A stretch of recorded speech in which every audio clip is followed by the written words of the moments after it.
You're not just limited to cutting straight lines when it comes to cutting through glass sheet. Glass sheet can also be cut freehand. Again, in between these fingers, gripped tight with the thumb so you have a good secure purchase on the tool. I want the bottom of the tool to ride approximately parallel with the surface of my material and slightly heeled up. Good steady downward pressure.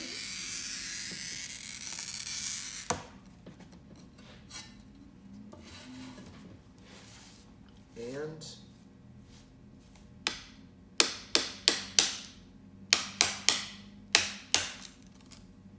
just like that. No lubricant is required when cutting glass other than the oil that we put on the wheel itself. But when it comes to drilling holes in glass, the glass has to remain lubricated throughout the entire process to avoid cracking the glass. Because glass, like this window glass, does not have what's called thermal shock resistance, if heat is input into the glass through friction generated by this drill bit, it'll result in the glass cracking. So we have two techniques that I can suggest for drilling through. One is to take oil clay and make a dam or a wall around the area that you're drilling through to retain our cutting fluid, which is water. Or you could also take a spray bottle and try to maintain a continuous stream of water over the drill bit while you're going through the material. But I really prefer damming so that I have two hands available to be able to control my tool. Drilling holes in glass can sometimes be challenging, especially when you're working with thinner cross sections of glass. So I'm going to suggest a few things that can increase the likelihood of a successful outcome. The first is to make sure that we're keeping the bit and the glass thoroughly lubricated at all times as we're going through that material. And so in order to keep this flooded with fluid, I could use a spray bottle to try to maintain a continuous stream where I'm drilling, and that might work okay if I'm using a drill press. But if I'm using a hand drill, it's a little bit trickier because the tendency of the drill bit to push through the material, and that can result in what we call blowout or cracking at the exit of that drill bit. So to improve the likelihood of my success, I've got a piece of plywood that I've drilled a hole out in the center so that the glass is supported as much as possible. And then I've made a little dam out of oil clay or plasticine that I'm going to stick down onto the surface of my material that will help hold that fluid or the lubricant that I'm using, which is water, in place. And then if I don't want to make a mess of the surface under that, then I'm also going to want to have something to catch that water so that as it runs through, it doesn't go down onto the table. I'm going to secure this in place with a clamp that has a soft pads on it so that it doesn't stress out or mar the surface of the glass.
And there we have it. If your cut is less than picture perfect or didn't follow that line completely, in all likelihood it had to do with the fact that you didn't have good, consistent, even pressure down on the surface throughout that cut. All is not lost though. You can come back in and try to trim out areas like this, but rather than running over the same spot that you did the time before, flip your sheet over, right? And go to the opposite side and finish the line. And then because there's not enough material to be able to hang off the edge of the table and tap that line, you may well have more success using the keyways that you'll find on the head of the tool that allow you to be able to intersect with the thickness of the material and gently cantilever back to break away that piece that didn't cut through. If you're trying to take this sharp edge off of a piece of glass, or you've got some slight variation along that line and you want to smooth that out, this can be done with abrasives.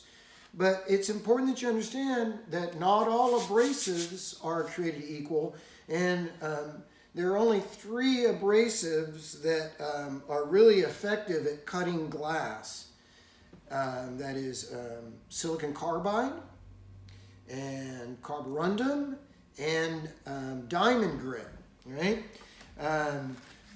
All of these sanding techniques should be used along with a paper holder like this commercially produced one that I have here, or you can make your own like I've done here, a custom block so that you can maintain safe distance away from the sharp edges of those glass and a nice smooth flat surface. It's also very important that you understand that because glass is made out of sand, and sand dust presents a significant risk to our respiratory system, that any time that we're sanding glass or working with any products that have, or materials that have silica in them, that we're using proper respiratory protection. And we're also always going to sand our glass using water as a lubricant for 2 reasons. One, because the water lubricant will help that abrasive material cut much more efficiently, but equally important is that it keeps any dust down that you would be generating, because again, I can't overstate how hazardous dust glass is to breathe. So we need to make sure that we have at minimum an N95 mask on whenever we're doing this type of work.